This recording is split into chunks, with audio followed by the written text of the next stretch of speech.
Mishnah Peva Vamudalef, Hameniach Beto. Je vous ai fait un partage d'écran si vous voulez lire à On l'a partir vu, de la Gemara.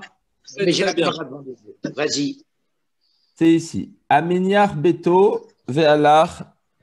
Attendez juste une seconde. Hameniach Beto, Ve'alach Lishbot Be'ach. Alors cette Mishnah elle est facile. Elle va traiter à savoir si on a ou un juif ou un goy qui, qui fait partie du voisinage d'un Hérouv Hatzerot et il n'a pas fait Hérouv, il n'a pas fait Hérouv avec les voisins et il est parti Shabbat. Alors on va voir est-ce que ça change si c'est un juif ou si c'est un goy. Il est parti Shabbat. Haminier Beto, un homme qui a abandonné sa maison, faisant partie d'une cour commune avec d'autres juifs, et il n'a pas fait Hérouv avec eux. Et le problème, c'est que quand on est goy et qu'on n'a pas fait Hérouv avec juif ou goy, c'est un problème. Il faut soit être Mevatel son Réchout si on est juif, soit Soit être soit Srirut Réchout quand on est goy. Valach Lishbot, voilà. Valach Lishbot Beiracheret. Et il est allé passer son Shabbat ailleurs. Echad Nochri, Vechad Israël, Oser. Arézé Oser. On va voir quatre avis, enfin trois avis plutôt, qui en font quatre. Premier avis, c'est Rabbi Meir.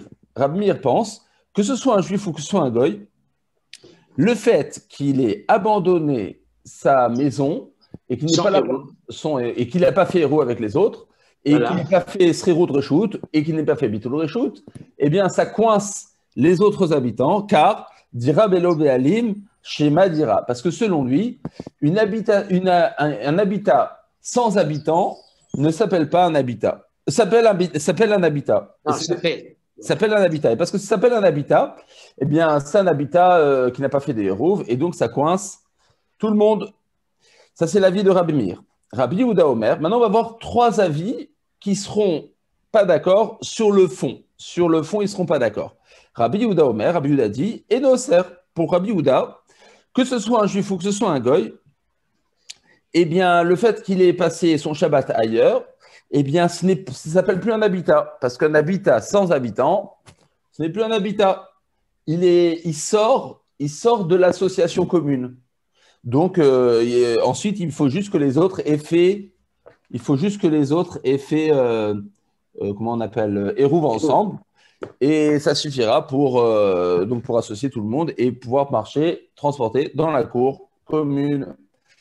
Ça, c'est l'avis de Rabbi Meir. Donc, encore une fois, Rabbi Meir pense qu'un habitat sans habitant, ça coince. Et donc, que tu sois juif ou que tu sois goy et que tu aies passé ton Shabbat ailleurs, tu coinces tous les autres habitants. Par contre, Rabbi Yehuda pense que tu ne coinces jamais. On va voir Rabbi Yossi. Rabbi Yossi est d'accord sur le fond avec Rabbi Yehuda, seulement, eh bien, il met certaines nuances. Voilà. Nochi, Oser, Israël et Noser. Si c'est un goy qui a abandonné son habitat pendant Shabbat, eh bien, il est Oser. Il est Oser, pourquoi? Pour une autre raison. En vérité, il pense comme Rabbi Yehuda sur le fond qu'un habitat sans habitant n'est plus un habitat. Seulement, on craint que le goy puisse revenir à tout moment pendant Shabbat. Et s'il revient pendant Shabbat, alors du coup, il coince l'association, la cour commune, et plus personne ne pourrait porter. Mais si c'est un juif, Israël est Noser. On va voir. Mais si c'est un juif, non, il n'est pas Oser. Pourquoi il n'est pas Oser? Parce que ce n'est pas très courant qu'un juif puisse revenir pendant Shabbat à tout moment. Normalement, un juif, par définition, il chôme, il ne fait rien. Voilà. Donc on est ici, si vous voulez, on est dans Rabbi Yossi, pour ceux qui viennent d'arriver, ici. Il chôme pendant Shabbat, donc c'est pas très courant qu'il puisse revenir à tout moment dans son habitat pendant Shabbat, et donc c'est pourquoi il ne fait, on craint pas qu'il puisse revenir. Israël et Noser. Pourquoi? Chez En derrière Israël, avo Shabbat. Parce que ce n'est pas la coutume d'un juif qui pendant Shabbat va pouvoir revenir de manière inopinée à tout moment dans sa maison. Un juif qui est parti, normalement, il chôme dans l'endroit où il est parti. Ça, c'est le troisième avis. On va voir un quatrième avis, c'est Rabbi Shimon. Rabbi Shimon, c'est le plus méquel. Il pense non seulement comme Rabbi Yehuda qu'un habitat sans habitant n'est pas un habitat, mais en plus que ça, vous allez voir, un homme qui a abandonné sa maison, donc une maison dans laquelle il n'avait pas fait de hérouv avec un hérouv d'association commune dans la cour avec les autres participants. Et Et il a décidé de passer Shabbat chez sa fille qui habite Béotaïr, dans la même ville. Eno Oser, il n'interdit rien aux voisins. Il n'a pas besoin de faire bitul reshoot, rien du tout. Il est parti, il n'est pas, on se part dans l'association. Pourquoi? Chez Kvar ici à Milibo. Parce qu'il a décidé de, dans sa tête, c'est comme s'il s'était désengagé. Il s'était désengagé de cette association de cours commune. Et étant donné qu'il s'est désengagé, il y a tout lieu de croire qu'il ne va pas revenir chez lui Shabbat. Quand bien même sa fille habite dans la même ville. Alors, a fortiori, Jackie, si ce bonhomme, il a complètement quitté la ville, qu'il ne va pas revenir. Ça va de soi. Même lorsqu'il a décidé de passer Shabbat chez sa fille, dans la même ville, même dans ce cas-là, c'est suffisant pour dire qu'il s'est désengagé parce qu'on voit bien qu'il ne passe pas Shabbat chez lui, et c'est quelque chose de suffisant. Dit la Gemara, Amarav, Alakha et Rabbi Shimon. Là, Alakha comme Rabbi Shimon, le plus méquel, celui qui pense qu'un homme qui est parti de chez lui, il s'est désengagé. Vedavka Bito, Aval Benolo. Alors ça, c'est rigolo. Quand la Mishnah a dit parti chez sa fille, c'est juste sa fille, pas chez son fils. Pourquoi? La belle-fille est mal vue. Exactement, parce que la belle-fille, la belle-fille, il risque d'avoir des problèmes avec elle pendant Shabbat, et ils vont être brogues, ils vont se fâcher, il va quitter son hôte, enfin sa belle-fille, il risque de revenir à tout moment chez lui. Tandis que chez sa fille, eh bien, il risque pas de s'embêter avec son gendre. Donc, on voit d'ici qu'un beau-père, il est plus facile de s'accorder avec son gendre qu'avec sa belle-fille. Des Amreinche, comme on voit l'expression dite par l'expression commune, Navar bar kalba, oul, Navar bar gourieta, pouk. Si un chien mâle est en train d'aboyer, oul, tu peux rentrer dans la maison malgré que le chien s'y trouve aussi. Pourquoi? Parce que tu vas t'arranger avec le chien. Ici, le chien, c'est un homme. On peut toujours s'arranger avec un homme. On peut négocier, on peut s'arranger. Par contre, Nabar Bargouriata, mais si c'est une femelle, une chienne qui est en train d'aboyer, Pouk, sort. Pourquoi sort? Parce que la conciliation, elle est difficile. Eh bien, ils ont une haute idée des femmes, dis donc. Continue. Voilà. Donc c'est pour ça que Rabbi Shimon, il fait la distinction entre un homme qui passe Shabbat chez son fils, qui est marié donc avec une belle-fille, ou bien avec sa fille qui est mariée avec un gendre. Là, voilà. On dédie aussi pour passer Shabbat chez sa belle-mère. Voilà. On connaissait les problèmes de belle-mère, mais on ne connaissait pas les problèmes de belle-fille. Voilà. En fait, il faut croire que le problème de belle-mère, ce n'est pas un problème de belle-mère, c'est un problème de belle-fille. Bon. Ouais, c'est compliqué. Bor chez Voilà, on passe, nouvelle Mishnah, ici. Bor chez Ben Shtechatzerot. Alors attention, là on va voir, c'est un peu compliqué, je vais devoir vous montrer des dessins. Je vous explique de manière générale la Mishnah, ensuite vous allez comprendre un peu mieux. On a ici deux maisons qui ont une cour commune, séparées par une cour commune. Chacun a fait un hérouv pour lui, mais les deux, ils n'ont pas fait un hérouv pour eux ensemble. Dans cette cour commune, il y a un mur. Sous ce mur, il y a une fosse. Cette fosse, en fait, c'est un puits. C'est un puits où il y a de l'eau, chacun peut puiser. Le problème, c'est que chacun pourrait faire, à titre de son hérouv personnel, mais il pourrait peut-être puiser dans l'eau, avec son seau dans l'eau qui lui est propre. Mais on va voir que ça ne marche pas. Pourquoi? Parce que l'eau, c'est un élément qui est tellement homogène que forcément, lorsque tu prends de l'eau, tu prends quelque part quelque chose qui ne t'appartient pas. Par définition, l'eau, c'est une molécule qui est homogène. Donc, tu vas prendre quelque chose qui ne t'appartient pas, qui fait partie du domaine du voisin. Or, tu ne peux, sans avoir fait de hérouv commun avec ton voisin, tu ne peux pas prendre de l'eau qui lui appartient. Donc, Dazi, c'est un gros problème. C'est un grand problème. Enfin, mais la moitié est à chacun, puisqu'il est Ben Shtirat Sirot. Voilà. Donc, l'autre, il peut dire la même chose aussi. Je peux dire aussi qu'il y a une partie qui m'appartient. Pourquoi tu vas du côté négatif, pas du côté positif? Parce que, effectivement, mais tu ne peux jamais Alors, désigner ce qui t'appartient exactement. eh ben, au même titre que lui peut prendre, moi je prends. Il suffit de partager. Je prends un seau, tu prends un seau. Quel est Ouais. le problème? Mais Je ne comprends pas. Mais Quel est dans le l'eau, c'est problème? difficilement partageable parce que forcément, tu prends quelque chose qui ne t'appartient pas. Au Et fond, si chacun prend un seau, quel est ton problème? Je ne ouais, mais comprends ce n'est pas. pas une question de quantité on n'est pas chez les communistes où toi tu prends un, moi je prends un, toi tu prends deux, moi je prends deux. Non. C'est pas un Non, problème toi de tu parles de part. propriété. Si tu parles de Ouais, propriété, il y a un partage de propriété. On ouais. n'a qu'à se dire que chacun prend un seau chaque fois. Ah Quel est bah le non. problème? Bah non, Eh ben, c'est comme parce que ça, ça ne pourquoi divise pas? pas la propriété, ça divise l'usufruit de la propriété, mais ça ne divise pas la propriété même, ce que tu dis. Le Mais d'une partage. manière ou d'une autre, intrinsèquement, il y a quelque chose qui m'appartient au même titre qu'il y a quelque chose qui lui appartient. Intrinsèquement. On ne peut pas dire le contraire. Oui, Donc, mais si toi, je puise, c'est-à-dire que c'est mon lot qui m'appartient, que je puise. Quel est leur problème? tu parles de partage, Jackie. Jackie, tu parles Mais de je m'en fous du partage. partage. Intrinsèquement, chacun a une partie à lui. Ouais, Donc, il n'y a pas de souci. Quel est le problème? ouais. Ben oui. Alors, alors, du coup, maintenant, le truc, c'est comme ça. C'est que cette fosse dans laquelle il y a l'eau, le puits, elle est quand même séparée par un mur. La question, tout le sujet de la Mishnah est de savoir à partir de quand ce mur va pouvoir montrer qu'on partage le fond de cette eau. Le mur, il survole enfin, il est au-dessus de Je l'eau, veux le n'est-ce puits. pas? Voilà. Alors, je vais vous montrer un petit dessin pour que vous compreniez un petit peu mieux. Donc, au milieu du puits, il y a un mur, quoi. Ouais, 30 secondes. De la margelle. Alors, une seconde. Je vais devoir arrêter le partage d'écran. Une seconde. Et je vous montre. Non, c'est pas là. Attendez, 30 secondes. Voilà. Je fais tout de suite un partage d'écran. Hop.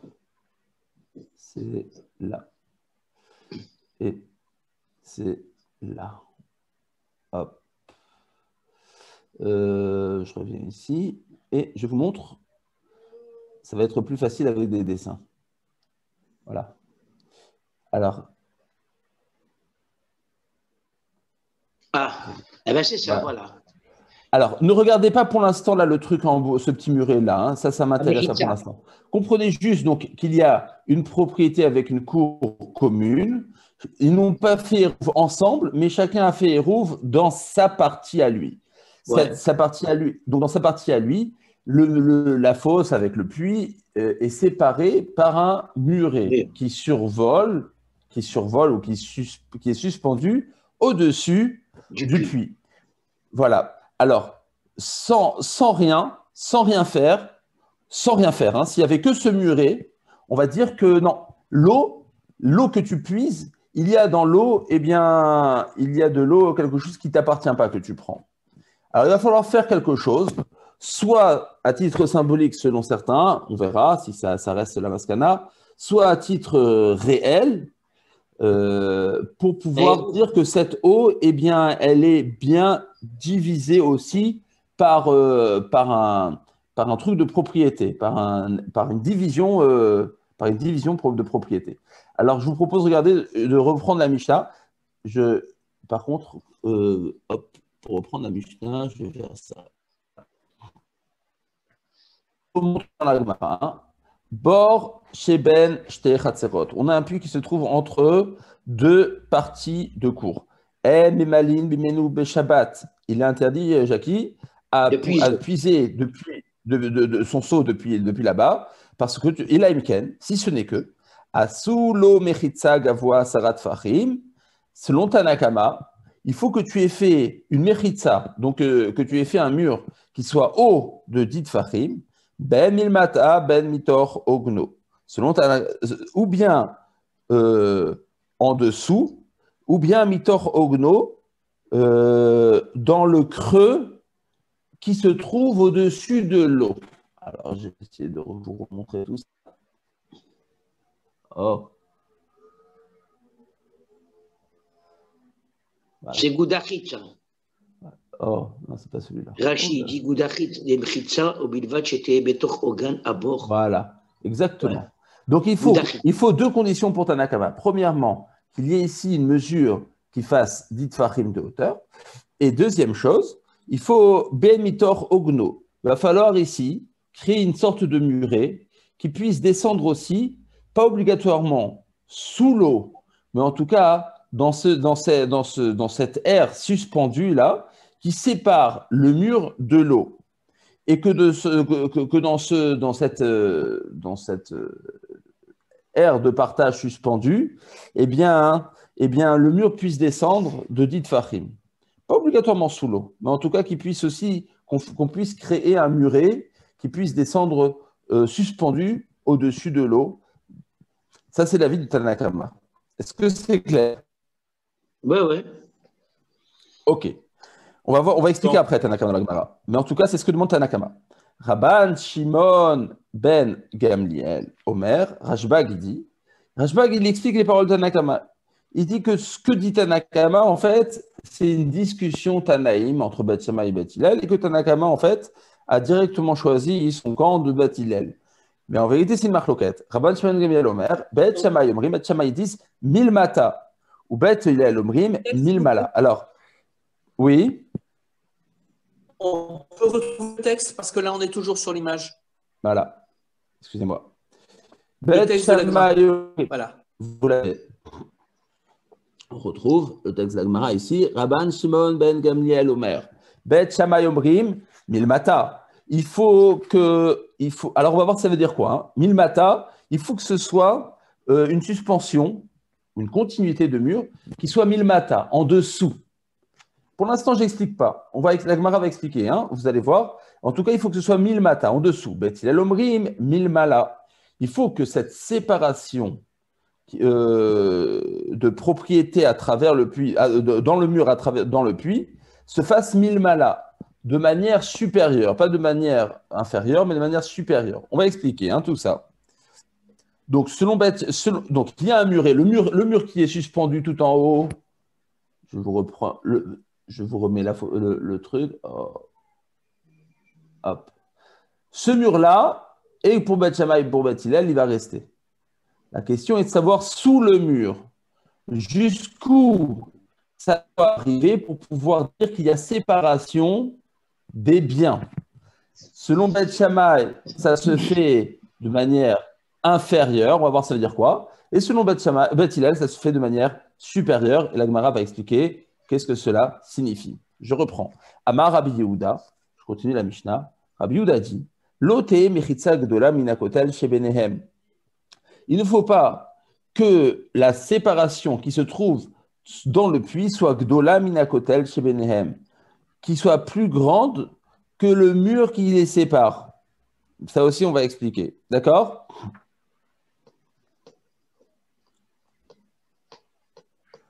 On va essayer d'expliquer cela. Alors, je vous propose de lire la Gemara et vous allez un peu mieux comprendre. Donc, pour Rabbi Yehuda, le muret qu'on a construit en dessous ne doit pas être plus grand que le mur qui les sépare du dessus. Alors, on y va. J'ai l'impression que Tanakama il est en train de jouer là. On va expliquer Tanakama tout de suite. D'accord? Il joue Tanakama parce qu'une fois il dit Ben Milmata, Ben Mi Ogano. Alors une fois c'est Beth Shammai, une fois c'est Beth Hillel, puisque il a dit Milmata et l'autre il dit Milmala. Non, c'est ce que j'ai expliqué. En fait, Tanakama, il a dit, sans le dire, il a déjà choisi son camp. En disant Ben Milmata, Ben Mitor Hogno, c'est l'avis de Beth Hillel. C'est ce que dit Rashbag. Rashbag dit Tanakama, tu sais ce que tu es en train de dire? C'est un avis qui s'appelle Beth Hillel. Maintenant, qu'est-ce que dit Beth Hillel? Milmala. Qu'est-ce que ça veut dire Milmala? Tout de suite, la Gemara explique. Regardez la Gemara. Deux avis à Moraïm. Premier avis, Ravuna. Ravuna pense les mata mamash. Les mala mamash. Vézé, babor. Alors, je vous montre, ça va être plus facile de visualiser. Selon Ravuna, voilà. Donc, vous voyez, on ne voit même plus le mur par en haut. Hein. On est vraiment dans la partie. Alors, dans ce puits, il y a de l'eau qui se trouve là. Et entre l'eau et les. Comment on appelle ça? Et le sol. Et le sol, il y a un vide. C'est dans ce vide que Beth Shammai et Beth Hillel ont discuté, selon Ravuna, qu'est-ce qu'il faudrait rajouter pour pouvoir séparer les propriétés? Selon Beth Hillel, il suffit de faire une protubérance vers le bas qui soit toute proche du mur d'en haut, qui soit donc en fait à la surface du sol. De combien? La Gemara ne va pas dire. La Gemara ne dit pas. Il suffit de faire une protubérance, selon Beth Hillel, qui soit à la surface du sol, selon Beth Shammai. Et ça, c'est 1000 malas. Donc, quand les malas supérieurs. Supérieur, ça veut dire côté surface. Selon Beth Shammai, 1000 matas.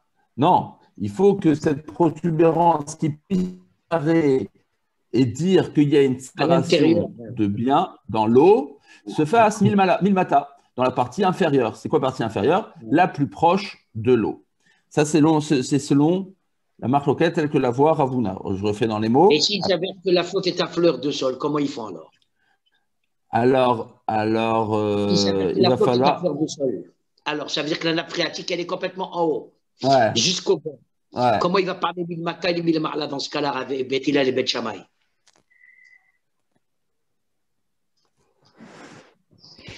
C'est une question, ça. Parce que là, il me montre qu'il y a une différence entre la flotte et la surface.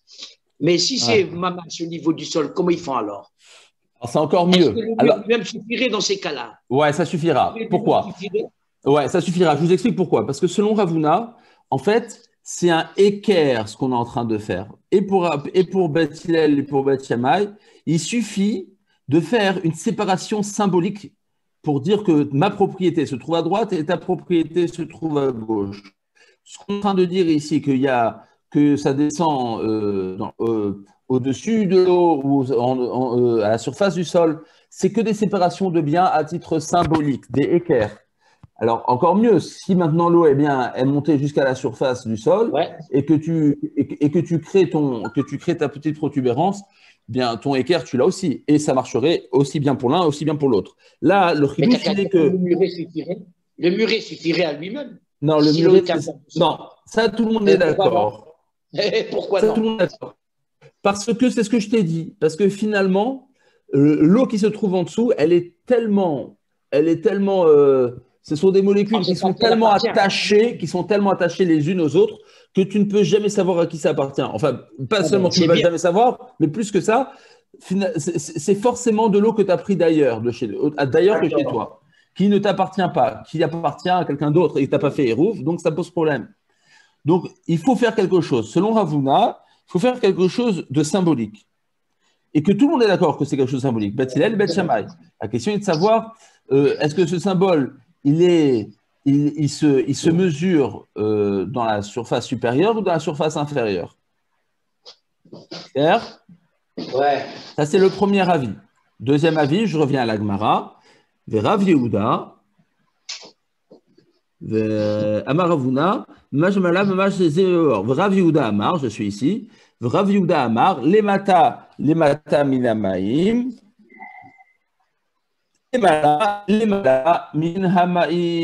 Alors, je vous montre.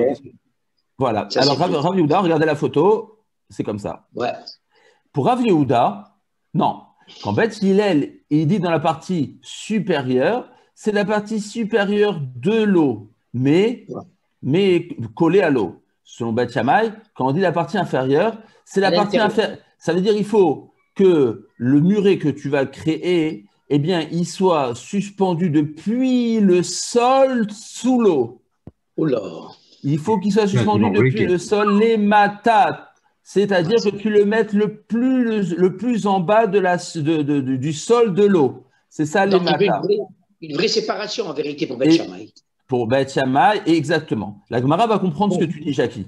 La Gemara va comprendre qu'en vérité, Beth Shammai, ça ne lui suffit pas une séparation symbolique, mais il faut un vrai partage physique. C'est ça. Vrai partage physique. Tandis que pour Beth Hillel, non, ça reste un partage symbolique. Ce partage symbolique, il suffit donc de le faire au-dessus de l'eau pour que chacun puisse se rappeler « Ah, ça c'est à moi et ça c'est à toi » et qu'on ne vienne pas apporter ce saut dans le reshut arabim. Puisque je vous rappelle que le hérouv, eh bien, c'est quand même c'est de peur qu'on vienne apporter dans le Reshut Arabim. Donc, il finit un équerre pour Beth Hillel. Et pour Beth Shammai, selon Rav Yehuda, la lecture de Rav Yehuda, non, il faut un partage des biens qui soit visuel, enfin, qui soit physique. C'est ce que dit Rav Yehuda. Rav Yehuda Amar, les mata minamaim, les mala minamaim. Maintenant, tu diras qu'il n'y a pas de Reshut Arabim, hein, Samy, ici. Non, mais le hérouf, c'est toujours ça. Il y a des Reshut Yachid qui se battent ici, ça n'a rien à voir. Voilà. Donc, je rappelle pour les novices que, en fait, la cour Minatora, c'est un Reshut Yachid. Alors, c'est un Reshut Yachid, pourquoi est-ce qu'on pose tellement de problèmes avec le hérouf? C'est parce que les Chachamim ont craint qu'on vienne apporter depuis la maison, depuis la cour vers le Reshut Arabim. Donc, ça serait une autre ça serait une vraie autre celle-ci. Amar les Bar Hanan le Abaye. Rabba Bar Hanan, il a demandé à Abaye. Had Amar Rav Yehuda. Selon Rav Yehuda, que les matas, c'est les matas minamaim. Que selon Beth Shammai, les matas, c'est un partage qui est réel. Il doit commencer depuis le sol de l'eau. Alors, Maïchena, les matas mamash. Pourquoi est-ce que tu dis qu'il faut que ce soit en bas?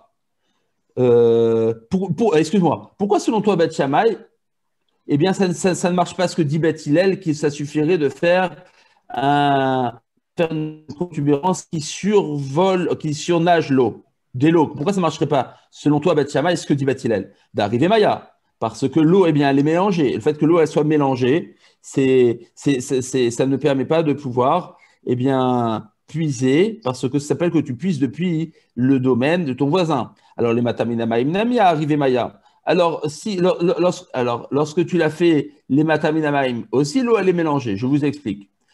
La Gemara se pose sur Rav Yehuda. Pourquoi est-ce que Beth Shammai, il n'accepte pas cette idée de faire une méritza qui soit suspendue sur l'eau ici? Pourquoi? Parce que tu vas dire, l'eau en dessous, ce sont des molécules mélangées qui ne permettent pas de pouvoir séparer les biens. Et ce que tu puises, c'est forcément de l'eau qui appartient à ton voisin. C'est pour ça que Beth Shammai, eh bien, tu ne permets pas ceci. Alors demande à Gemara, mais lorsque tu as mis ta méritza en dessous de l'eau, toute cette partie supérieure qui surnage, là, l'eau qui surnage au-dessus de la méritza, eh bien, c'est le même problème. Eh bien, tu vas puiser là-bas quelque chose qui ne t'appartient pas. Donc, qu'est-ce que tu as gagné, Beth Shammai, à dire que tu as mis la méritza plongée sous l'eau? Tu n'as rien gagné parce que tout ce qui est au-dessus de ce que tu as plongé sous l'eau ne t'appartient pas. Clair? Oui, non, mais Beth Shammai, en vérité, quand il dit sous l'eau, ça veut dire depuis le bas du puits jusqu'au-dessus du port. Voilà. C'est ce que la Gemara va dire tout de suite. Hein? C'est ce que la Gemara va répondre tout de suite. À Marley. Tu ne comprends pas. C'est impossible. Ouais.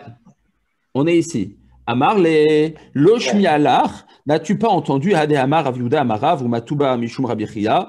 Et il y en a qui ont dit qu'il amène cet enseignement de Rabbi Chia. Tsarir Sheyiraou Roshan Lakanim le Malamina Maim Tefar.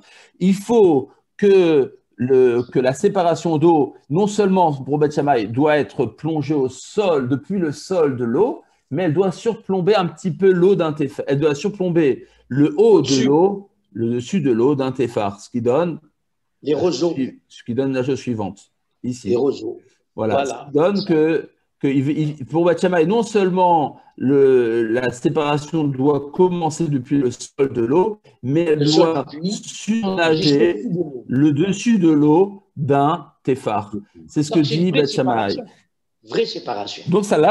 Donc là, c'est une vraie séparation. Comme ça, la Gemara comprend. C'est une vraie séparation physique. Et donc là, lorsque tu vas puiser, le bonhomme de droite va puiser à droite ou le bonhomme de gauche va puiser à gauche. Et on ne peut pas considérer chacun son eau, chacun a sa part. Et là, tu ne peux pas dire que tu as pris une part qui ne t'appartient pas. Devant la Gemara, la même question. Il n'y a plus besoin de hérouf ni quoi que ce soit. Pourquoi on parlerait de hérouf de quoi que ce soit? Et donc, même sans hérouf, tu pourras puiser de l'eau à partir du moment où tu as mis une séparation qui identifie bien clairement ton reshoot. Alors, mais pour Beth Shammai, ça voudrait dire que même avec hérouf, il n'aurait pas le droit de puiser. Alors, s'il y a un hérouve, non, parce qu'on va dire que toute l'eau, elle est commune. Si tu as fait un hérouve, on est en train de dire que toute l'eau du puits appartient de manière associée à chacun. Donc là, il n'y a plus de problème. Ah, dans ce cas-là, il se casse la tête, fait un hérouve, et c'est tout question de casse la tête. Ouais, mais ils ont oublié. Ils ont oublié ou ils n'ont pas fait. Ah ben, s'ils n'ont pas fait, ils ne peuvent plus voir de toutes les façons. Monsieur Elba, je vous écoute. Mais il n'y a aucun quelle est la leçon? Si c'est clairement séparé, eh ben, la question ne se pose absolument pas. Hérouv ou pas Hérouv, on ne se pose même pas la question. C'est deux propriétés qui sont séparées. Complètement. Complètement. Donc, il ne nous apprend rien, Beth Shammai, en disant si les deux propriétés sont séparées, c'est deux puits différents, eh ben, vous pouvez. Qu'est-ce que ça nous apporte? Rien. Non, ça nous apporte que Beth Shammai est très, très, très marmire et qui n'accepte pas le concept de séparation virtuelle ou symbolique.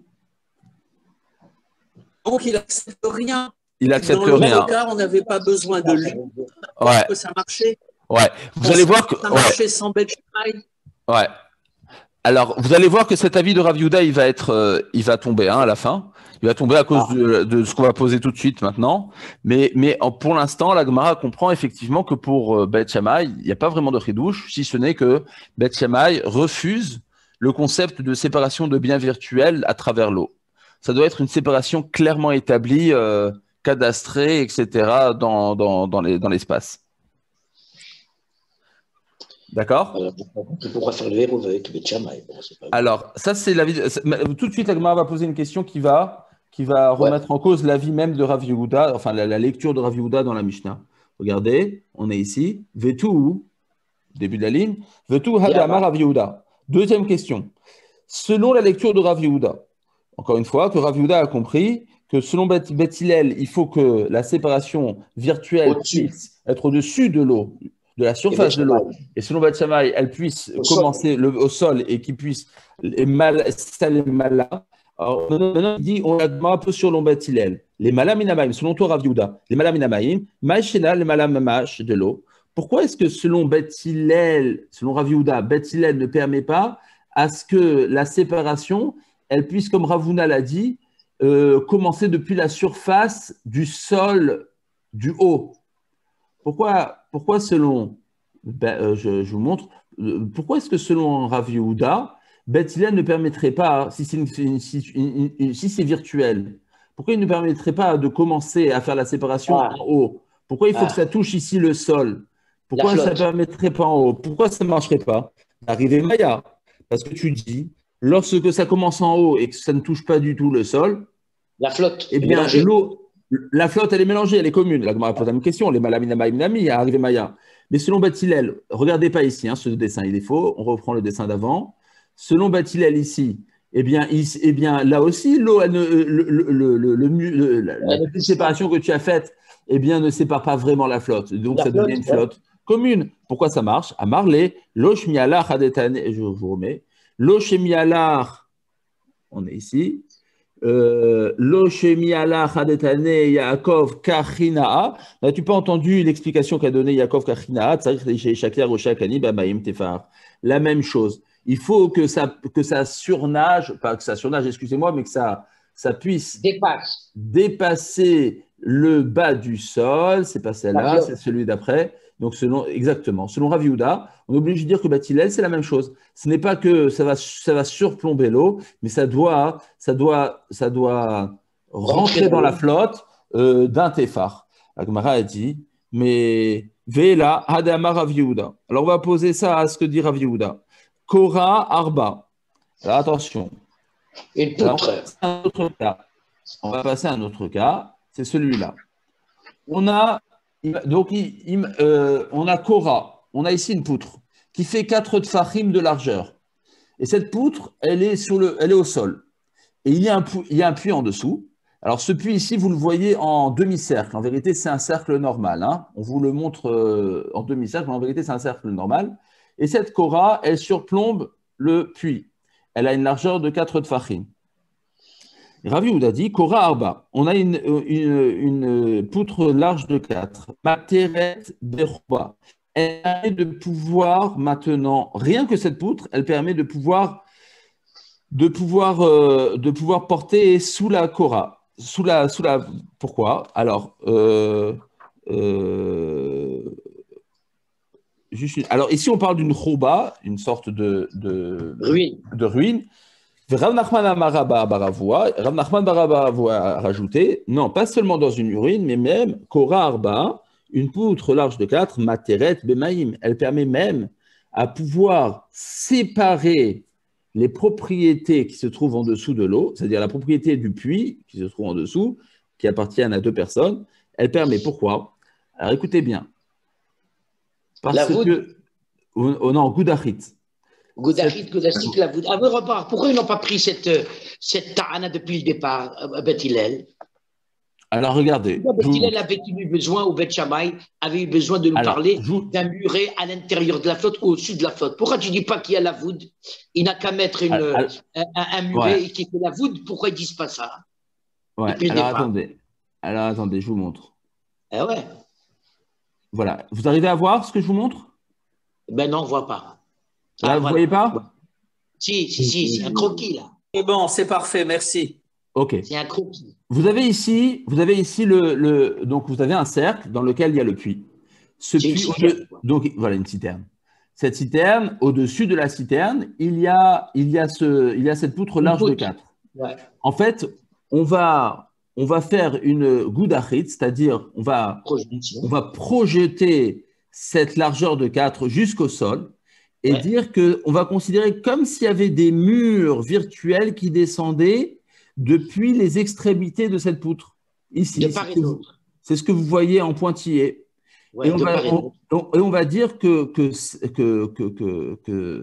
ces deux extrémités virtuelles, ces murs virtuels, eh bien, vont séparer de part et d'autre les propriétés, le partage de l'eau à travers le puits. Quand bien même c'est virtuel, cela le partage.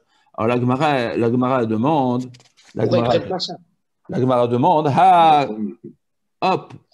Mais le mur qu'on a éliminé là, des derniers, il ne pouvait pas servir déjà de cette séparation virtuelle parce qu'il y avait un mur au-dessus qui séparait les deux puits.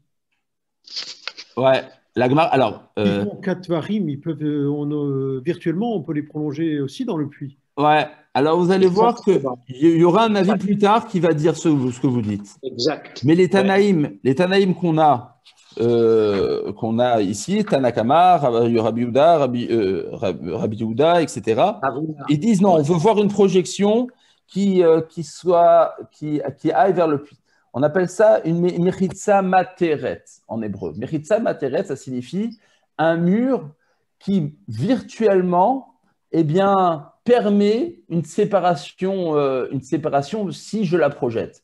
Maintenant, vous dites, ce mur d'en haut, il pourrait aussi projeter, certes, mais les premiers Tanaïm là qu'on a devant nous, eux ne le voient pas. Ils ne voient pas cette projection parce que cette projection, elle est en hauteur, elle n'est pas en profondeur. Vous comprenez? Non. Elle est en hauteur. C'est-à-dire, je reprends, hop, excusez-moi, hop. C'est-à-dire, allez. Voilà. Vous voyez ce que je vous montre là? Non. C'est-à-dire ici. Ah, attendez, excusez-moi. Hop. Je reviens au partage d'écran, excusez-moi. C'est-à-dire ici, lorsque vous avez un mur, étant donné que ce mur, eh bien, il est haut de 10, on voit dans la hauteur de 10 une projection vers le haut. On ne voit pas la projection vers le bas. Tandis que lorsque on met un muret, juste une barre comme ça, eh bien, cette projection, on ne la voit pas vers le haut. Donc, on peut se permettre de la faire vers le bas. C'est ça la différence. Dans la planche. Samy, parce que dans ce cas-là, pourquoi tu te casses la tête au muret en bas, au muret au-dessus, comme Beth Hillel ou Beth Shammai? T'as qu'à mettre une poutre directement, on n'en parle plus.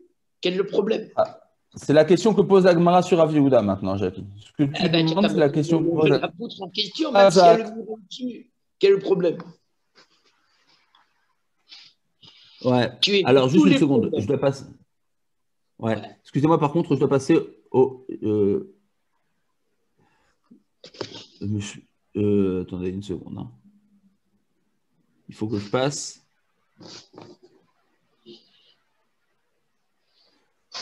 Déjà, 30 secondes. Je n'arrive pas à passer au DAF d'après parce qu'on a tourné la page. Ah bon? Non, on n'a pas encore tourné. Ah, Amaraboua. DAF Pevav, Amoud. Amoud Bet. Ouais. Allez.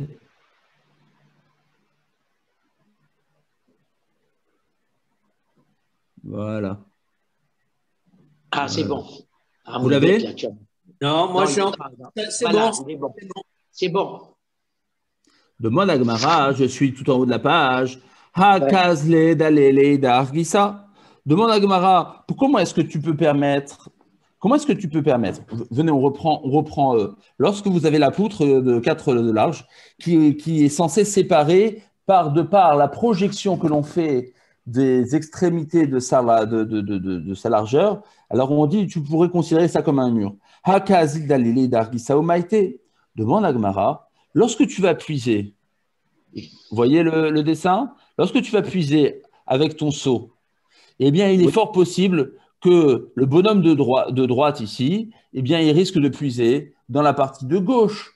Et donc en vérité, dans ta projection virtuelle, du coup, elle ne marche plus parce que tu as forcément pris le mauvais côté. Oui, mais c'est virtuel. C'est virtuel, certes. Dans tous les cas. Mais même dans le virtuel. C'est virtuel. C'est virtuel. Si je dis que c'est virtuel, peu importe où il puise. Oui, dans tous les cas. C'est pas une bonne tahana, ça. Ça, c'est pas une bonne tahana, ça. La Gemara comprend que quand bien même c'est virtuel, tu ne peux prendre que le côté qui t'appartient. Oui, mais il m'appartient, ça appartient aussi à lui. On revient aux hypothèses de départ. Non, Jackie. On parle de deux personnes qui n'ont pas fait de hérouv. S'il y avait un hérouv, on considère l'eau qui appartient aux deux. Là, on nous dit qu'il y a une koula des chachamim. Les chachamim ont allégé pour pas embêter parce que lorsque deux personnes n'ont pas fait de hérouv commun, ont permis de prendre une kora, de prendre une poutre large de 4 et de dire qu'il y a séparation de biens quand bien même tu ne la vois pas. Elle est virtuelle. C'est virtuel. Mais même dans ce côté virtuel, il faut que tu acceptes de jouer le jeu jusqu'au bout et de dire moi je prends. Samy, il faut que tu acceptes de dire aussi que la flotte appartient aux deux. Celle que même si je prends de mon côté. Ben bien sûr. Pas du tout. Ça veut dire que même si je prends de mon côté la flotte, ça sera aussi à lui, une partie. Non. On ne va pas dire le contraire quand même. Non. Il faut être clair là-dessus. Non. C'est que la flotte, elle appartient aux deux et tu peux la puiser de ton côté. Si tu as une mare, ne dis pas que la flotte n'appartient pas aux deux. Non, alors, c'est quoi ça? Si tu as une mare et que tu as ta maison d'un côté de la mare, tu ne vas pas aller puiser de l'autre côté de la mare où tu as ton voisin. Tu as ton côté à toi, il a son côté à lui. Non, Jackie, écoute bien, tant qu'on n'a pas fait… Gabriel, c'est la même flotte. Jackie… Oui, c'est la même flotte, mais c'est pas le même endroit. Alors, c'est pas le même endroit. J'ai pas le droit d'aller sur les… Mais on s'en fout. Parce que pour Beth Shammai qui voulait mettre une séparation jusqu'au bout. Jackie, on s'en fout pas. L'eau, elle est séparée virtuellement. On te l'a déjà dit et répété. Jackie, même…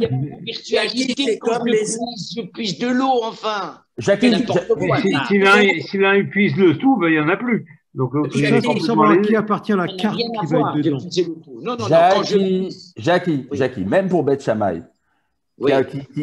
pour Beth Shammai, selon Rav Yehuda, qui nécessite un muret qui puisse commencer depuis le bas et qui puisse remonter un téphar du haut. Dis-moi, je te réponds à la question. L'eau qui maintenant est séparée, elle appartient aux deux ou pas? Eh bien, s'il a fait une véritable séparation, non. Chacun a son eau. Exactement. Et Beth Hillel est d'accord avec ça. Oui, mais si c'est virtuel, enfin, écoutez ce que je dis. Si c'est virtuel, ça ne change pas. Enfin, si je fais comme Beth Shammai une véritable séparation, c'est bon. Mais si tu me parles de virtuel, ça ne change pas la donne. Et qui je peux en placer une? Je peux en placer une. Allez, place-la. Bon. Soit du côté des Grecs ou du côté des Turcs, c'est la même eau. Pourtant, il y a une zone territoriale grecque et une zone territoriale turque. C'est la même eau. L'eau de la Méditerranée, elle circule entre la Turquie et la Grèce. Les gouttes d'eau, elles sont là un jour, elles sont là-bas un jour.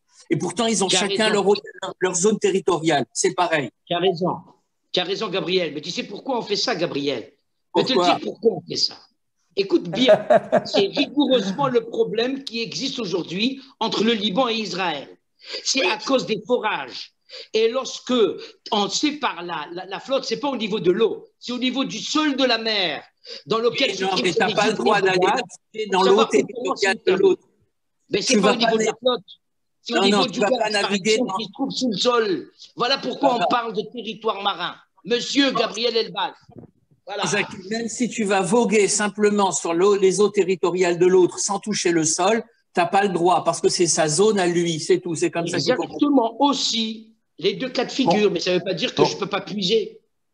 Jackie, quoi qu'il en soit, que la séparation elle soit physique ou virtuelle, l'eau n'appartiendra jamais aux deux si tu n'as pas fait des rouves. Si tu n'as pas fait des rouves, jamais on dira que les eaux appartiennent aux deux. Ce n'est que le hérouve qui permet ça. La question est juste de savoir est-ce que les chachamim ont nécessité, ont-ils dit il faut que les deux voisins puissent, on va alléger leur vie et on va faire quelque chose qui est virtuel ou non, il faut faire quelque chose de physique.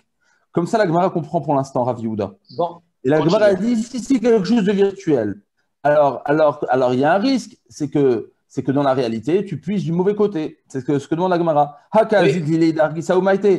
Je vous remets. Tu risques de puiser du mauvais côté. Répond la Gemara. Non, c'est quelque chose qui était clair aux yeux des Chachamim, qu'un seau ne peut pas dériver dans l'eau plus que 4 fachim. Et donc, lorsque tu vas puiser, tu n'arriveras jamais il n'y a pas de crainte que le seau il risque de dériver d'une partie au-delà de 4 fachim de là où tu l'as posé. Demande à Gemara, Tachat Korami Ahariva Maya. C'est la question de bombe qui va chambouler Rav Yehuda. Tachat Korami Ahariva Maya. La Gemara dit, certes, ça ne risque pas de dériver. Mais au-delà de 4 tfachim, donc ça n'ira pas loin, mais ça risque quand même de dériver sous la Korah. Ici, sous la Korah, ça risque de dériver. Sous la Korah, sous la poutre. Ça dépend du poids du seau.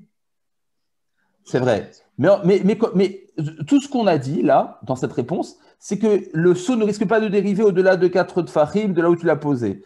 Alors, ok, ça ne va pas aller chez le voisin, mais ça peut en tout cas dériver sous la poutre qui est interposée en haut. Ça peut le faire.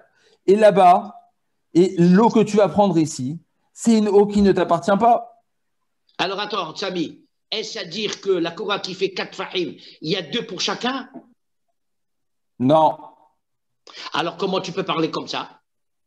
Justement, c'est la question de la Gemara. La Gemara dit que le seau, l'eau que tu vas prendre dans le seau, qui se trouve sous la poutre, cette eau-là, tu n'as pas le droit de la prendre. Sous la poutre? Pourquoi tu n'as pas le droit de la prendre? Ouais. Ah bon, ça c'est nouveau. Ça, pourquoi? Non, je t'explique. Rav Yehuda, non, regarde, Jackie. Rav Yehuda, il demandait au moins, selon Beth Hillel, à ce qu'il y ait dans le côté symbolique, dans le côté virtuel, quelque chose qui descende sous l'eau d'un téphar, afin de pouvoir dire que ça, il ne faut pas le prendre. Mais du coup, si tu ne l'as plus, ça je vous remontre la photo. Selon Beth Hillel, qui est le plus allégeant, selon Rav Yehuda, il nécessitait au moins qu'il y ait un téphar qui surplombe, enfin qui sous-nage l'eau, afin de pouvoir dire que cette eau-là n'est pas mélangée. Mais là, tu l'as plus dans la poutre. Et donc, si tu l'as plus, alors il y a un risque que tu viennes puiser de l'eau là-bas et que cette eau s'appelle de l'eau mélangée qui appartient ni à l'un ni à l'autre. Enfin, ce n'est pas de l'eau partagée. Donc, comment est-ce qu'il est permis de puiser de l'eau? Il y a une vraie crainte à ce que ce que tu puises en dessous de la poutre. Et ça, même Beth Hillel, selon Rav Yehuda, ne l'a pas permis. La preuve, c'est qu'il a demandé à ce que cette poutre, eh bien, elle puisse au moins dépasser d'un téphar l'inférieur de l'eau. Répond la Gemara. Et donc, du coup, la Gemara a dit, tu vois, je t'ai coincé à Rav Yehuda. Et là, Miyahar Vemaya, la Gemara a dit, mais là, sous la poutre, arrivé Maya, on est ici, sous la poutre, l'eau là-bas, elle est mélangée. Et même selon Beth Hillel, alors, Beth Hillel, je t'explique. Rav Yehuda comprend dans Beth Hillel que quand bien même c'est virtuel, cette séparation, il faut quand même qu'il y ait à un moment une petite séparation physique qui se fasse. Ah, Donc, quand bien même c'est virtuel, la Gemara comprenait, Rav Yehuda selon Beth Hillel, en l'occurrence, que quand bien même c'est virtuel, tu ne peux pas faire que du virtuel. Il faut quand même faire un minimum de physique. Et c'est ce que proposait la Gemara. Oula, j'ai perdu mon. Excusez-moi. J'ai perdu ma photo. Hop, voilà. Je vous refais le partage d'écran. Je l'ai perdu. Ah. Il fallait quand même qu'il y ait un minimum, un téphare qui n'est pas grand-chose, hein, c'est 10 cm, qui puisse dire qu'il y a quelque chose de séparé. Mais dans la poutre, on demande à Rav Yehuda, même selon Beth Hillel, tu ne l'as pas, il n'y a rien du tout. Or, il y a un vrai risque à ce que tu puisses ici. Et là, et à ce moment-là, eh bien, tu n'as pas prouvé que cette eau, eh bien, elle appartient à monsieur A ou à monsieur B. À cause de cette question, la Gemara répond Hela Mishum de Kalouch et Kelou Bemaim. Et là, Rashi explique que ce Hela, c'est une objection catégorique de l'avis de Rav Yehuda, et il ne nous reste plus que la lecture de Rav Huna. Et donc, on doit revenir à Rav Huna. Et là, c'est une objection catégorique, dit Rashi sur Rav Yehuda, Mishum de Kalou. Tu es obligé de dire qu'en vérité, la séparation virtuelle du puits, c'est quelque chose, c'est un allègement qui est spécial, quelque chose que les Chachamim ont dit que c'est spécial. Chez Kelou, les Chachamim ont permis de puiser de l'eau. Mais quand bien même c'est spécial et que c'est quelque chose de virtuel, eh bien, il faut quand même, excusez-moi, il faut revenir à l'avis de Rav Huna, que ce côté virtuel, eh bien, et donc c'est ça. C'est quelque chose de virtuel, et parce que c'est quelque chose de virtuel, et parce que c'est une coula spéciale, on n'a pas besoin de dire que ça touche l'eau, que ça dépasse l'eau, ça sous-passe l'eau, etc. Pas du tout. Pour Beth Shammai, tu le mets au-dessus de l'eau, ça suffit pour dire que cette séparation symbolique, c'est symbolique pour les deux. Et pour Beth Hillel et pour Beth Shammai, c'est du symbolique. La question est où tu le places ton symbole. Tu le places en haut, tu le places en bas. Mais ce n'est pas une question à savoir s'il faut physique ou symbolique. C'est symbolique pour les deux. La question est juste de savoir est-ce que ce symbole place à la surface du sol ou à la surface de l'eau. Qui débat éminé? La Gemara dit qui débat éminé ici, qui débat éminé Rav Tavla. C'est une question d'ailleurs qu'a posée Rabbi Tavla à Rav. Mechitsa tlouya. Lorsqu'on a un mur qui est suspendu, c'est-à-dire qu'il n'arrive pas jusqu'au sol. Maouch et Tatir Bechurba. Est-ce que ça permet de pouvoir permettre de porter dans une ruine? Amarlé, il lui a dit et la Memaim. On ne permet la séparation virtuelle, mur virtuel, cette séparation virtuelle que dans l'eau. Kalou, c'est une exception chez Kelou Chachamim, que les Chachamim ont accepté de partager une séparation d'eau à travers quelque chose qui est totalement virtuel, suspendu et non physique, symbolique. On continue. Amarabi. C'est-à-dire que Beth Shammai, il va d'après Hachamim aussi, ces cas-là? Et Beth Shammai et Beth Hillel pensent que c'est quelque chose de symbolique. Alors c'est virtuel dans les deux cas. Et c'est virtuel. La question est de savoir est-ce que ce virtuel, tu le places au niveau de l'eau ou au niveau du sol? Du sol. Voilà. C'est visible. Ok. Voilà. Je peux poser une question? Oui.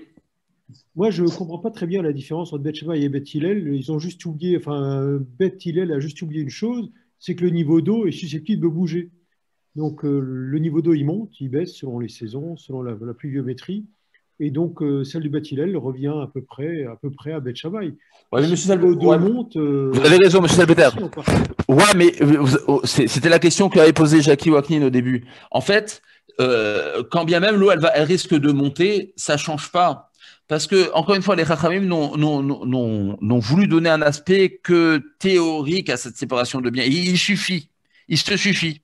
On n'a pas besoin de voir une séparation physique. Donc, quand bien même l'eau va monter, l'eau va descendre, etc., on a besoin juste de cadastrer dans l'esprit.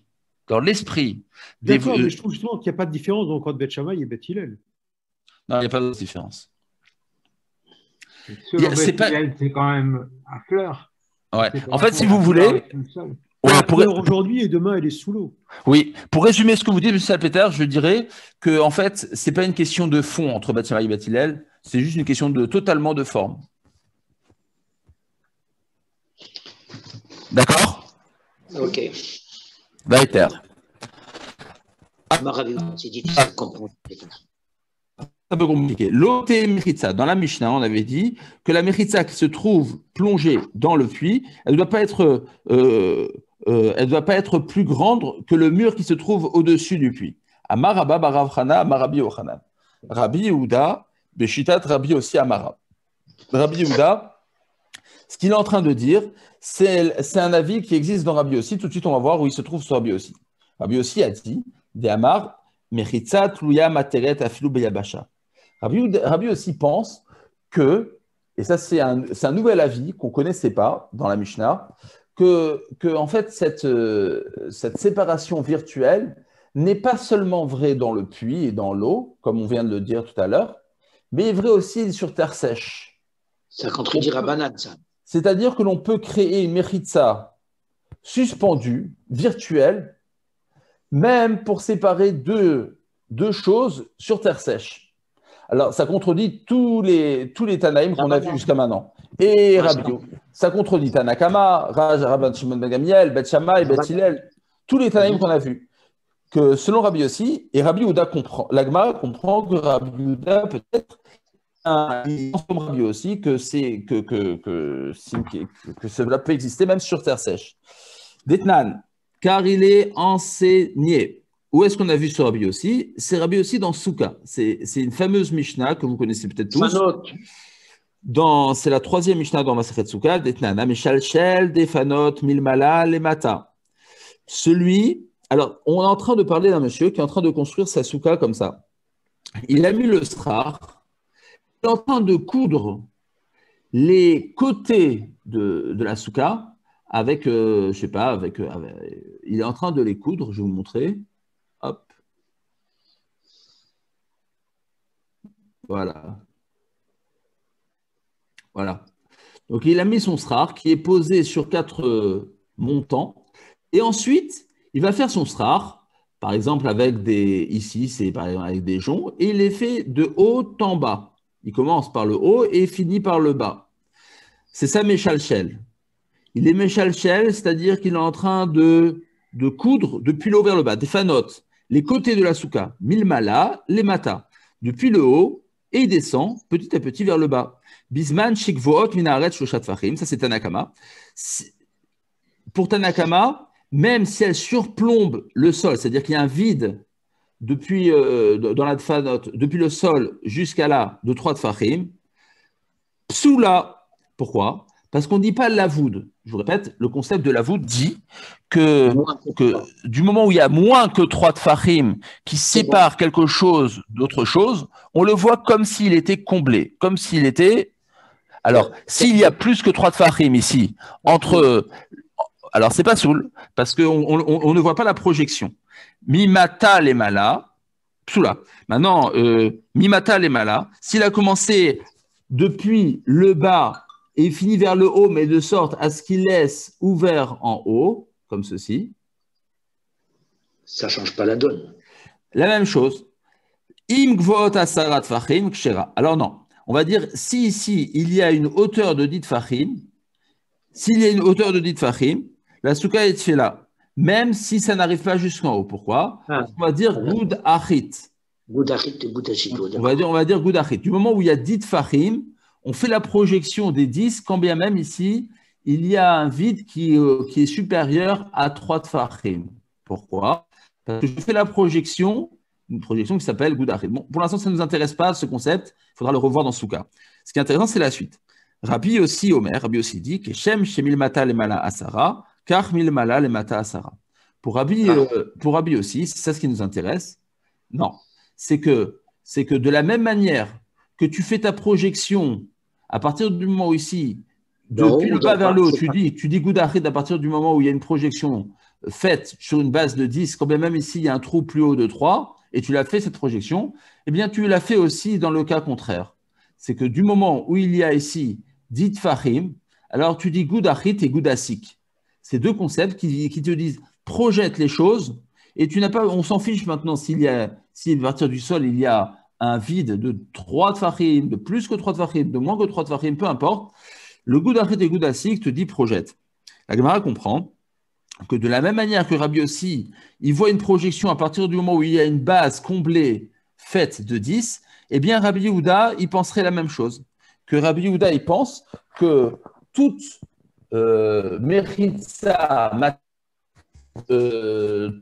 méritza qui est virtuelle, à partir du moment où il y a 10, c'est-à-dire, je reprends le dessin ici, voilà.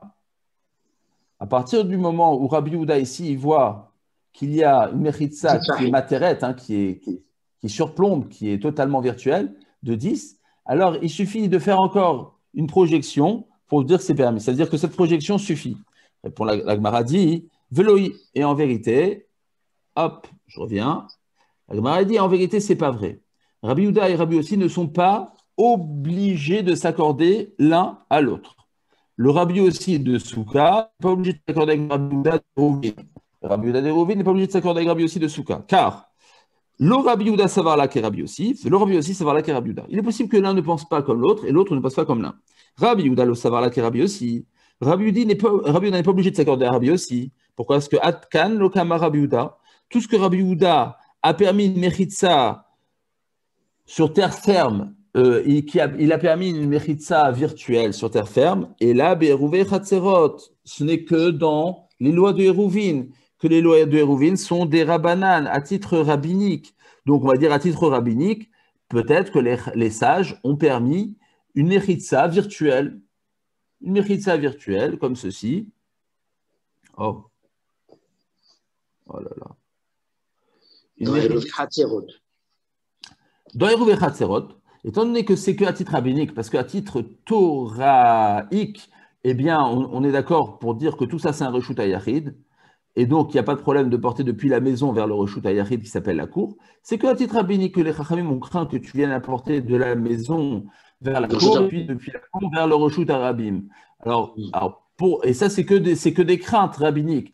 Pour des craintes rabbiniques, les chachamim ont dit cela suffit de faire un mur qui soit virtuel et que tu vois dans cette virtualité eh bien, une séparation de biens qui arrive jusqu'à l'eau, ou même pas jusqu'à l'eau, jusqu'à autre chose, qui sépare les deux cours l'une des autres.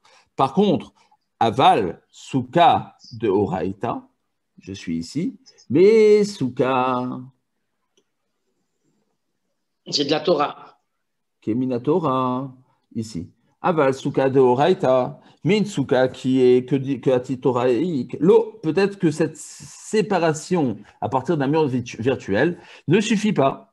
Veut le Rabbi aussi savoir là que Rabbi Yehuda. C'est où? Shabbat, des sources qu'il a où? Lo Amar. Mais vice versa. Rabbi aussi n'est pas obligé de penser comme Rabbi Yehuda, parce que Rabbi aussi, il n'a pu dire son din que dans Souka, des Souraseu, qui est un interdit.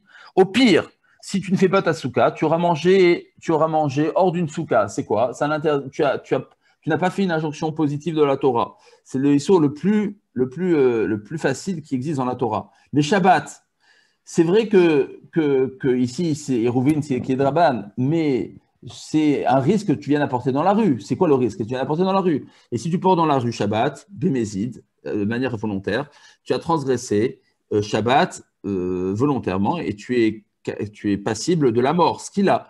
Et donc, peut-être que là, Rabbi aussi n'a pas dit son din. Veim Tomar, continue la Gemara. Alors, la Gemara a dit, si Rabbi aussi, il pensait. La Gemara a dit, comment tu peux me dire que Rabbi aussi, il ne permet pas une séparation virtuelle? Pourtant, il y a bien une histoire qui s'est passée à Tzipori, qui était la ville où Rabbi aussi siégeait. Et dans cette histoire, on va voir tout de suite c'est quoi l'histoire. On va voir que dans cette histoire, Rabbi aussi a effectivement permis une méritza materet, une méritza virtuelle. Alpi minasa. Si ce n'est pas Rabbi aussi qui l'a permis, qui d'autre l'aurait permis? Lo alpi Rabbi aussi, et là alpi Rabbi Shmuel, qui Rabbi aussi le nasa. Agma a dit en vérité, c'est pas Rabbi aussi qui l'a permis cette méritza virtuelle là-bas dans cette histoire qui s'est passée à Tzipori qu'on va voir tout de suite, mais c'était son fils Rabbi Shmuel, Rabbi aussi. Rabbi aussi était déjà décédé. Et donc, ce n'est pas lui qui l'a permis. De quelle histoire il s'agit? Ici, des Riata Ravdimi,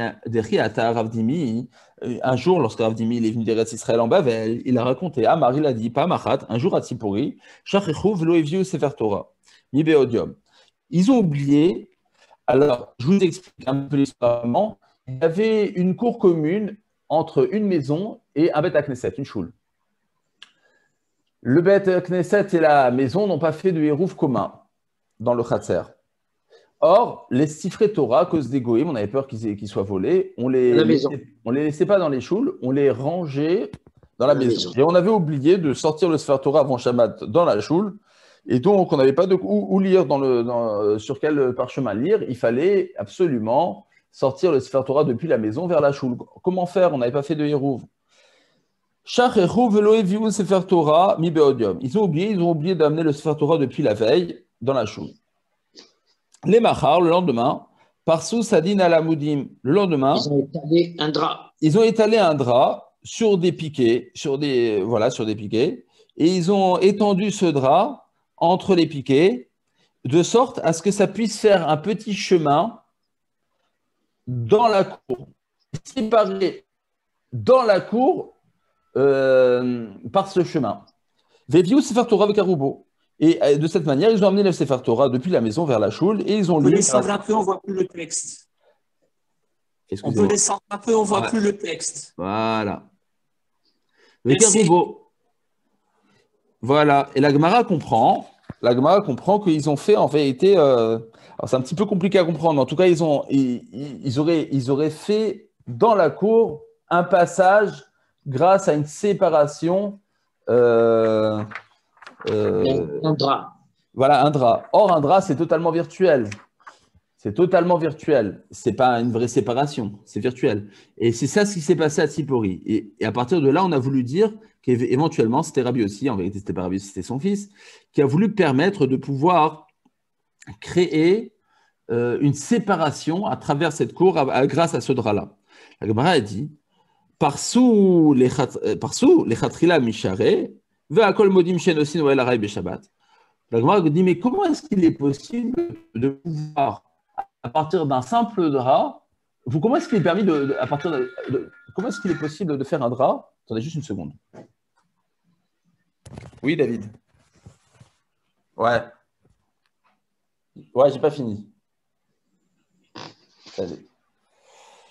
Comment est-ce qu'il est possible de mettre un drap et de faire une séparation Shabbat? Pourtant, c'est un problème de bonnet.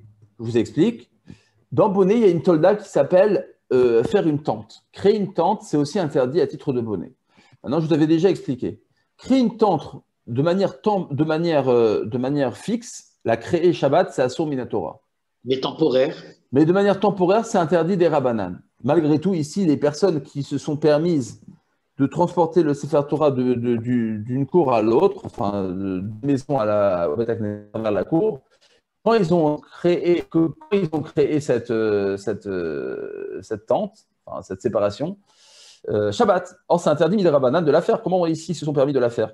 Et là, Matsu Sadinim Perusin Alamadim. La Gemara, elle change. Et elle dit non, en vérité, depuis déjà la veille de Shabbat, ces piquets existaient et on avait déjà établi on avait déjà dressé cette une sorte de choupa. Voilà, c'est une sorte de choupa. Veviu Sefer Torah avec Arubo, c'était déjà dressé et donc on s'est permis de le faire. On continue. Amar Rabba, Rabbi Yehuda, Rabbi Chania ben Akavia, Amrou davar echad. Maintenant, on va amener d'autres Tanaïm qui ont encore permis bien. J'ai une solution. Ouais. Il n'avait qu'à tous venir et sortir le Sefer Torah dans la cour de la maison, sans l'amener à la choule et ils lisent là-bas. Quel est le problème? À la maison? Non, dans la cour de la maison. Quel est le problème? Ben, on ne peut pas transporter. Mais ouais, je sais pas. Oui, tu as raison. Tu as raison, ils auraient pu le faire. Je ne sais pas pourquoi.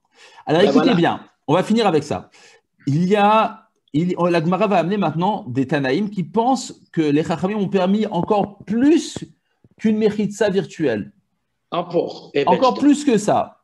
Lorsqu'il s'agit de puiser de l'eau. C'est Hanania ben Akavia et ils ont dit une chose. Rabbi Yehuda et Rabbi Hanania ben Akavia amrou davar echad. La Gemara comprend que Rabbi Yehuda et Rabbi Hanania ben Akavia, ils ont dit une chose commune. Rabbi Yehuda, Hane Amaran. Rabbi Yehuda, c'est ce qu'on vient de dire. qu'une Mechitza materet, une Mechitza virtuelle, marche pour pouvoir séparer les propriétés sous l'eau. Rabbi Chania ben Akavia, c'est de quoi il s'agit? D'Etania, car il est enseigné dans une Braïta. Rabbi Chania ben Akavia, Omer, Gzustra, Sheshba, Arba Amot, Al Arba Amot. Alors, je vais vous montrer la photo, vous allez comprendre. Par contre, Al Arba Amot, par contre, il faudrait que hop, je passe au hamoud suivant. Les Malaminayam, il dit Rashi. Vous arrivez à voir la suite? Chokek ba dalet al dalet ou memale. Ouais, c'est bon. Voilà. Je vous montre la photo. Photo. Attends une seconde, j'ai perdu ma page.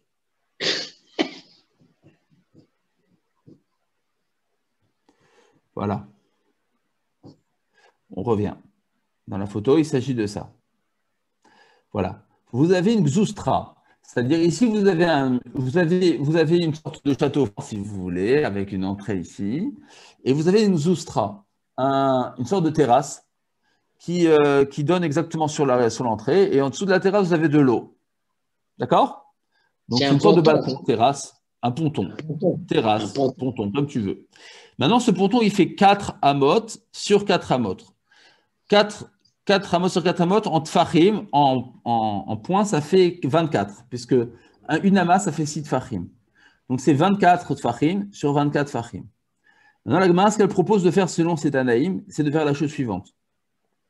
C'est que si tu veux puiser de l'eau, et on n'a pas fait de hérouve, donc ce monsieur, il n'a pas fait de hérouve, comment est-ce qu'il peut puiser depuis ce ponton jusqu'à l'eau? Alors, ce qui suffit, ce que la Gemara. Alors, rapidement, je vous explique. Le truc, il est comme ça. C'est que l'eau, on a déjà dit, elle est carmélite. Un carmélite, c'est un réchoute qui est des rabbanan.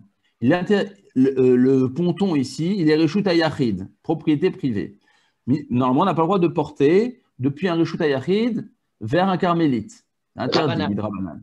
Voilà, les rabbanan ont interdit. Sauf si on va créer ici, sous un trou, on va faire un trou, et dans ce trou, il faudrait voir quelque chose de fermé qui fasse 10 tfachim.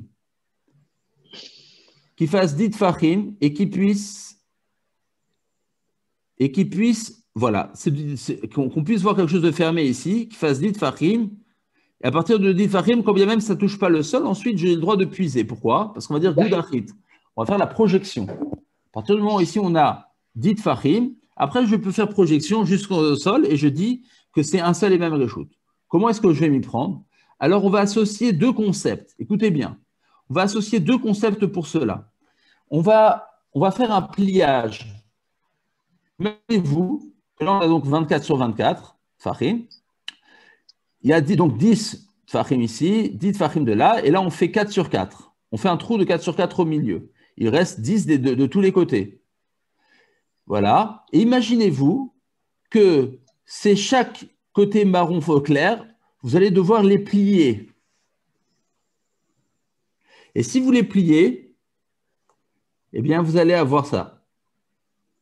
Vous allez avoir ceci. Ça, c'est un pliage.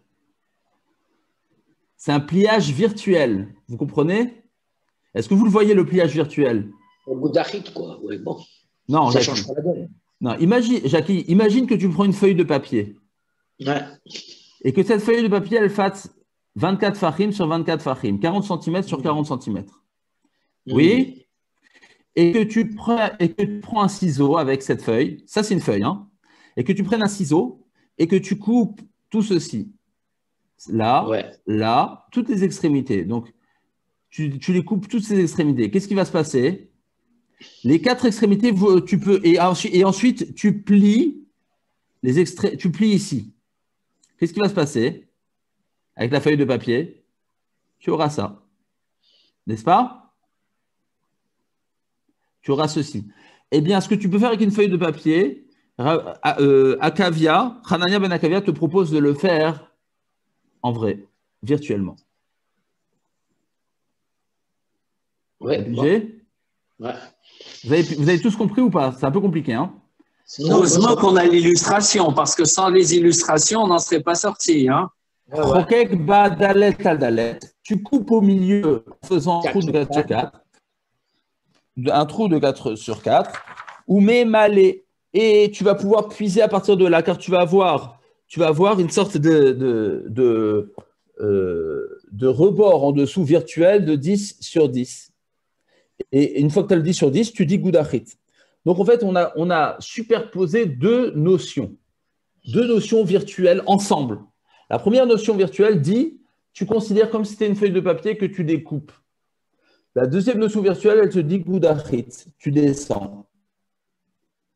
La Gemara dit, et la Gemara veut comprendre que ça crée du coup une échitsa virtuelle. La Gemara a dit cette échitsa virtuelle à Marley Abaye avait dit Maloi. Et en vérité, tu n'es pas obligé de dire que Rabbi Yehuda est d'accord avec ce qu'a dit Akavia. Car, Atkan lo kama Rabbi Yehuda ta'am, ela de amar gudachit mechitsta, valkov et gudlo. Tout ce que Rabbi Yehuda te permet normalement de faire une mechitsa virtuelle, c'est basé sur un seul concept. Le concept de gudachit. Le concept de dire, t'as qu'à voir une projection virtuelle. Parce que à partir, je répète, pour Rabbi Yehuda ne dit qu'à partir de ce mur-là, tu vois une projection virtuelle. Pourquoi? Parce que tu vois une projection. D'accord. Donc, il n'a utilisé qu'une seule des deux notions. Par contre, Akavia a dû utiliser deux notions, et donc Rabbi Yehuda n'est pas d'accord. Il peut ne pas être d'accord que la superposition des deux notions existe. Il dirait qu'une seule des deux notions peut-être. Vous avez compris? Amar le Abaye avait dit le Maloi. En vérité, c'est pas vrai. Atkan lo kamar Rabbi Yehuda atam ela de amar gudachit bechitsa. Il a utilisé une seule des deux notions, la notion de projection. Avalkov vegod. Mais par contre, faire ce pliage, ça, Rabbi Yehuda, qui t'a dit qu'il le permet? Peut-être que non. L'eau. Le bas de la page, ouais. On ne le voit pas. Le dessin. Moi, j'ai le Amoud Aleph qui apparaît. Non, on est là. C'est bon. Non, on est là. Ah, ok, d'accord. Atkan lo kama Rabbi Yehuda atam ela de amar gudachit mechitsta valkov vegod lo. Mais le pliage, Rabbi Yehuda pense que c'est pas évident. C'est pas sûr que ça marche. Deuxième raison. Atkan lo kama Rabbi Chanina ben Akavia atam. Tout ce que Rabbi Akavia n'a mis là-bas dans les pontons, de pouvoir superposer deux notions, celle du pliage et celle de la projection, et là, Beyamash al Tveria, parce que là-bas, il s'agissait de la mer de Tveria, la Kinneret. Il vieshla ognim, étant donné que le Kinneret, il a tout autour des rebords. Tout autour du Kinneret, il y a des rebords. Ce n'était pas une plage, c'était une plage avec des vrais rebords. Vayarod vekarpefot. Et les surfaces qui se trouvent tout autour du Kinneret, c'était des villes ou des stockages de bois afin de pouvoir, et on avait fait des vrais rebords pour ne pas que l'eau du Kinneret, en période de crue, vienne à mouiller le bois. Makifot Oto. Alors, c'est pour ça que ça marche, parce que l'eau du Kinneret elle-même, étant donné qu'elle a tout autour, elle est bordée de bordures, alors ça marche, ça nous permet de créer ces deux notions, la notion de pliage et la notion de projection. Mais peut-être que dans d'autres mers, dans d'autres eaux, comme de l'eau de pluie qui doit être séparée dans une cour commune, là, éventuellement, Rabbi Chanina ben Akavia ne permettra ni de faire le pliage, ni de faire la projection. Amar Abaye, il dit, ou les livrés Rabbi Chanina ben Akavia. Attendez, juste on est. à la kotel. Voilà. Ou Rabbi Chanina ben Akavia, selon Rabbi Chanina ben Akavia, que l'on permet de faire un pliage virtuel.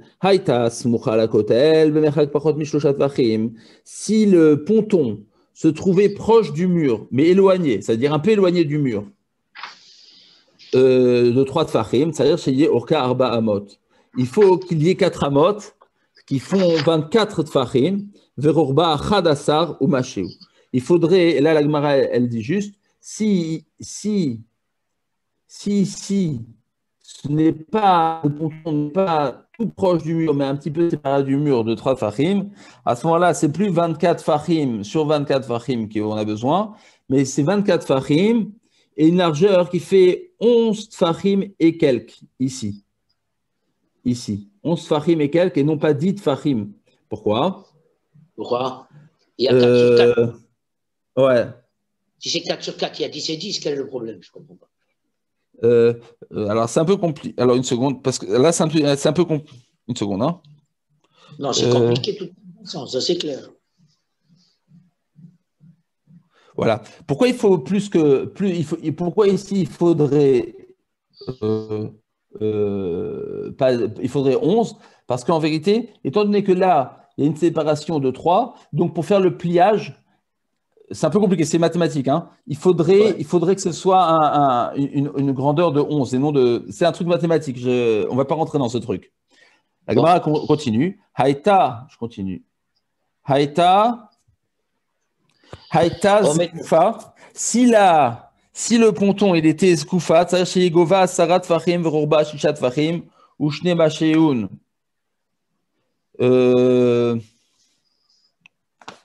Si le ponton il était Zakouf, c'est-à-dire il n'était pas à la verticale, il n'était pas à l'horizontale, mais il était à la verticale. Alors, à ce moment-là, il faut aussi que la hauteur elle soit haute de 10 tfachim et la largeur de 16 tfachim et quelques. C'est aussi un calcul un peu compliqué. Troisième possibilité, Amaravuna Bered Rav Yoshua, Haïta Omedet Bekeren Zavit. Si le ponton, il se trouvait sur un angle droit, c'est-à-dire chez Yegova Asarat Tfachim, il faudrait que la hauteur elle soit de 10 tfachim, Verorba, Shne Tfachim ou Shne Masheun. Là aussi, c'est un calcul un peu compliqué. La Gemara dit Ve'ela, Hadetania Rabbi Chania ben Akavia Omer, Zustra Shesh Barba Amot al Arba Amot, Rokek Barba Alaba Mela Echemish Tegaratla. Alors, du coup, ce que tu m'as dit, toi, au départ, que ça suffit de faire un pliage suffisant avec 10, avec un trou de 4 sur 4 au milieu. Dans quel cas tu l'as dit? La Gemara dit Davida qui a cité quand le ponton, il est fait. Il fait avec des poutres en bas. C'est-à-dire, lorsque le ponton il tient avec des poutres, alors c'est dans ce cas-là que j'ai permis de faire le pliage, puis la projection. Mais s'il n'y avait pas les poutres qui tenaient le ponton, je n'aurais pas permis de faire ça. Voilà. On s'arrête. On s'arrête là.